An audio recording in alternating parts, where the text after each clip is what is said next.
Be silent in two situations: when someone can't understand your feelings through your words, and when someone can understand everything without any words. দুটো জায়গায় আপনি চুপ থাকবেন যখন কেউ আপনার না বলা কথাগুলো অনায়াসে বুঝে যাবে, অথবা আপনি অনেক কথা বলবার পরেও কেউ কিছুই বুঝতে পারবে না। আসসালামু আলাইকুম, কেমন আছেন সবাই? টেস্ট অ্যান্ড টেলস উইথ সালমার একটি নতুন পর্বে আপনাদের সবাইকে আমি সালমা আমন্ত্রণ জানাচ্ছি ঢাকা থেকে। আশা করছি আপনারা সবাই অনেক বেশি ভালো আসছেন। আলহামদুলিল্লাহ, আল্লাহর রহমত এবং আপনাদের সবার দোয়ায় আমিও আমার পরিবার ভালো আছি। অনেকদিন পর বাসাকে সুন্দর করে পরিষ্কার করার কাজ হাত দিয়েছি। কারণ আমি এই কয়দিন যেটা করেছি, আমার হাজব্যান্ড ছিল, আমার শাশুড়ি ছিল, অন্যান্য গেস্টরা আসতো, আমি শুধু রান্নাবাড়ি করতাম, তাদের খেতে দিতাম, দৌড়াদৌড়ি করতাম, দুই মেয়েকে নিয়ে কোচিং, স্কুল, এইসব। কিন্তু আমার বাসার যে কোণাকানিতে যে পরিমাণ ময়লা, ফার্নিচারে যে পরিমাণ ময়লা জমে গিয়েছিল, সেগুলো রেগুলার ডাস্টিং করা আমার পক্ষে সম্ভব হতো না, সময়ই পেতাম না। তো আজ অনেক দিন পর আমার এই শখের টেবিলটা থেকে সমস্ত কভারগুলোকে সরিয়ে দিয়ে প্রথমে টেবিলটাকে ডিপ ক্লিন করছি, তারপর সেখানে অনেক দিন পর নিজের মন মতন একটু সাজাচ্ছি। ভাবলাম কাজগুলো যখন শুরু করেছি তখন একটু একটু করে না হয় ক্লিপগুলো নিয়ে রাখি, আপনাদের সাথে শেয়ার করব আর গল্প করব। অনেক দিন পর টেবিল ক্লথগুলো সরিয়ে দিয়ে যখন অরিজিনাল টেবিলটা পরিষ্কার করছিলাম, তখন হঠাৎ মনে পড়লো, মা, আমার হাজব্যান্ড থাকা অবস্থায় তো আমি একবারও এই টেবিলটা সরিয়ে, ক্লথগুলো সরিয়ে টেবিলটা সাজিয়ে ওকে দেখাইনি। এমনই হয়, চলে যাওয়ার পর সব কথা মনে পড়ে। আমার গত পর্বে আমার কিউট ফুলদানিগুলোর অনেক বেশি কমেন্ট এসেছে, সবাই খুব পছন্দ করেছে সেই ছোট ছোট ফুলদানিগুলো।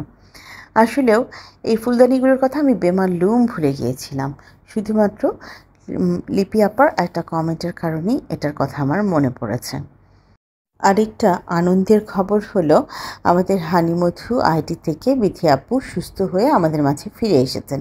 আপু বেশ কিছুদিন অসুস্থ ছিলেন, আমরা ওনাকে ভীষণ মিস করেছি।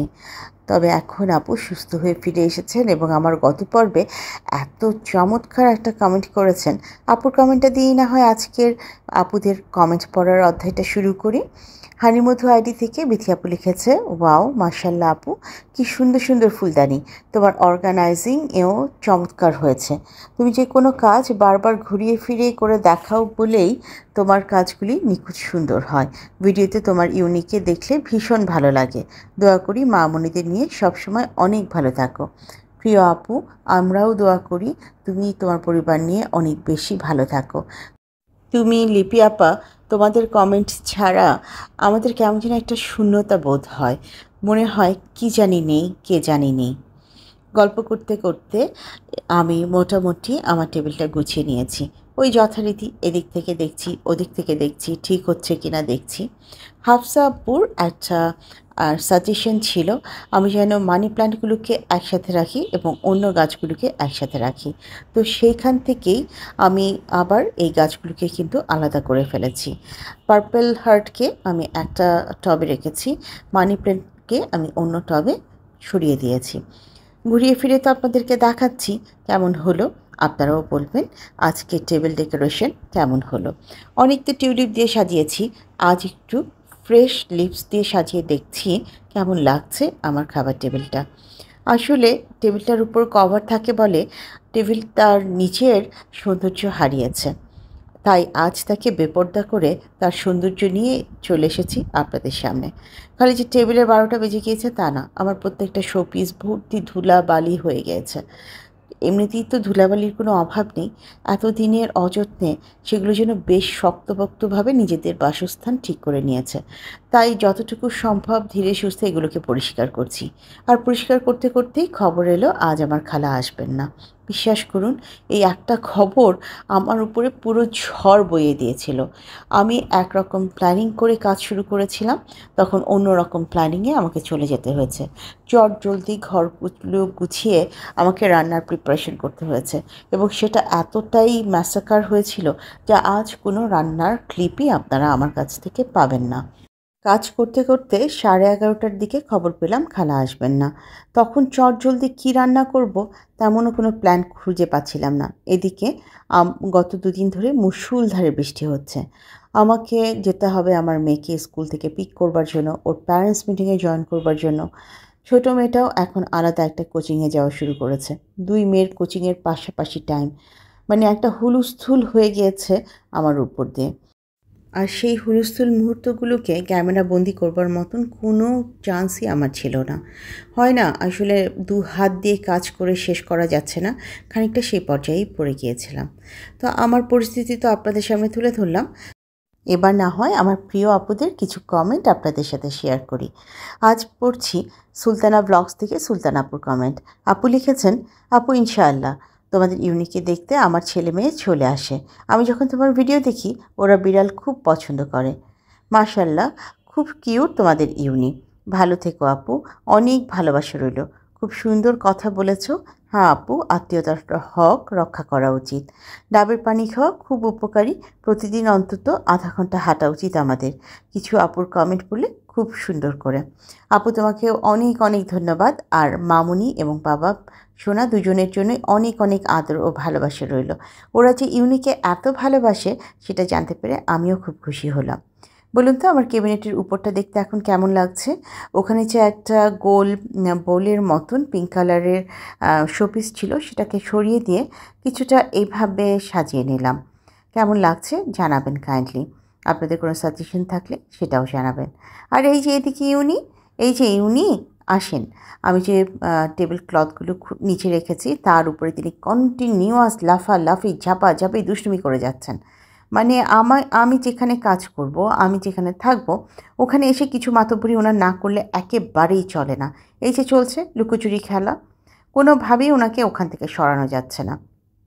আমি অবশ্য টেবিল ক্লথগুলোকে তুলে নিয়েছি। আজ আমি এই সমস্ত ক্লথ খুব ভালো করে ন্যাকড়া দিয়ে মুছে পরিষ্কার করে তারপর আবার লাগাবো।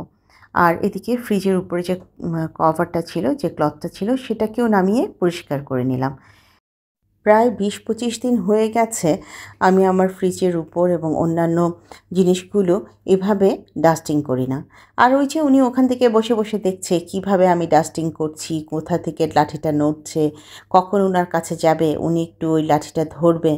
কী যে দুষ্টুমি করে ইউনি। ইউনির ব্যাপারে আপনাদের সাথে একটা কথা শেয়ার করি। ইউনির কিন্তু একটা ফেসবুক পেজ আছে, এবং সেই পেজের নামটা কি জানেন? ইউনি দ্য মডার্ন বিলাই। আপনারা যারা ইউনিকে অনেক বেশি পছন্দ করেন, ইউনি দুষ্টুমিগুলো দেখতে চান, খেলা দেখতে চান, তারা এই পেজটাতে জয়েন হলে ইউনিকে দেখতে পাবেন। আসলে কোনো ইনকাম সোর্স নয় কিংবা কোনো কিছু নয়। আমি ইউনির স্মৃতিগুলোকে তুলে ধরে রাখবার জন্যই ওই পেজটা ওপেন করেছি। এই যে এই মুহূর্তে তিনি একটি লাল ফিতা নিয়ে চরম দুষ্টামি করে যাচ্ছেন। কোনোভাবেই ওটা ওর হাত থেকে নেওয়া যাচ্ছে না। আমি এই যে বলছি, তুই রেখে দে এটা, এটা নোংরা, দরকার নেই এটা নিয়ে খেলার, তোর খেলনা নেই। আমি কিন্তু ইউনিকে বল কিনে দিয়েছি, ওর আরও একটা খেলনা কিনে দিয়েছি, সেইগুলোকে পাত্তাই দেয় না। সে পৃথিবীর যাবতীয় কাগজ দুষ্টুমি করার জন্য খুঁজে খুঁজে বের করে রাখে, এবং সেসব কাগজ যখন আমার খালা ঘর ঝাড়ু দেওয়ার সময় এই কোণা ও কোণা থেকে বের করে আনে, তখন সে ভীষণ ক্ষেপে যায়। খালার ঝাড়ুর উপরে ঝাপাঝাপি করা, খালার মপের উপরে কামড়াকামড়ি করা তার একদম নিত্য নৈমিত্তিক একটি কাজ। শুধু তাই না, ময়লা তোলার যে বেলচা, সেটা হচ্ছে তার রোদ পোহানোর জিনিস। তিনি বেলচার উপরে যেভাবে গা হাত পা শটান করে বিছিয়ে দিয়ে রেস্ট নেন, সেটা একটা দেখার মতন জিনিস। অবশ্যই আমি এটা আপনাদের সাথে একবার শেয়ার করব। কোনোভাবেই তার হাত থেকে এই লাল সুতাটা নেওয়া যাচ্ছে না। তিনি ভীষণ ক্ষেপে যাচ্ছেন। এখন তো দাঁত দিয়ে আটকে ধরেছেন, তাই বেশি টানাটানি না করে ওকে ছেড়ে দিলাম। এসব দুষ্টুমি তার চলতেই থাকবে, চলতেই থাকবে, কখনো থামবে না। আমি সারাদিনে আর একটুও ক্যামেরা ওপেন করার সুযোগ পাইনি। এটা একদম রাতের ডিনারের একটা অংশ। সারাদিন আমি এত ব্যস্ত ছিলাম যে বলবার মতো নয়। রাতে একদম চটজলদি একটা ডিনার তৈরি করে দিচ্ছি আমার 2 মেয়েকে। এদিকে ডিম পোচ হচ্ছে আর এখানে আমি একটু নুডলস রান্না করে নিয়েছি। এগুলো ওই যে জাজান মিয়ার নুডলসগুলো আছে না, সেগুলো। আজ এটাই হবে আমার 2 মেয়ের ডিনার। আর আমি ডিনার শেষ করে ফেলি 8টার মধ্যে। আমার খুব সাদামাটা ডিনার থাকে। 1 পিস ব্রেড, একটা কলা, এই টাইপের কিছু। তো আজ তো অনেক লম্বা সময় আপনাদের সাথে গল্প করে ফেললাম। আমার নতুন বন্ধু, পুরনো বন্ধু যে যেখান থেকে আমাকে দেখছেন, ভিডিওর কোনো একটি অংশ যদি আপনাদের ভালো লেগে যায়, কাইন্ডলি লাইক, কমেন্ট, শেয়ার এবং সাবস্ক্রাইব করে আমাকে এগিয়ে যেতে সাহায্য করবেন। যারা প্রথমবারের মতো আমাকে দেখছেন, ভিডিওটি ভালো লেগে গেলে আমার বন্ধু হয়ে আমার পাশে থেকে যেতে পারেন। আমি সত্যি অনেক বেশি খুশি হব। আপনারা সবাই অনেক বেশি ভালো থাকবেন, নিজেদের খেয়াল রাখবেন।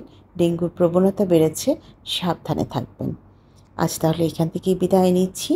আল্লাহ হাফেজ এবং আসসালামু আলাইকুম।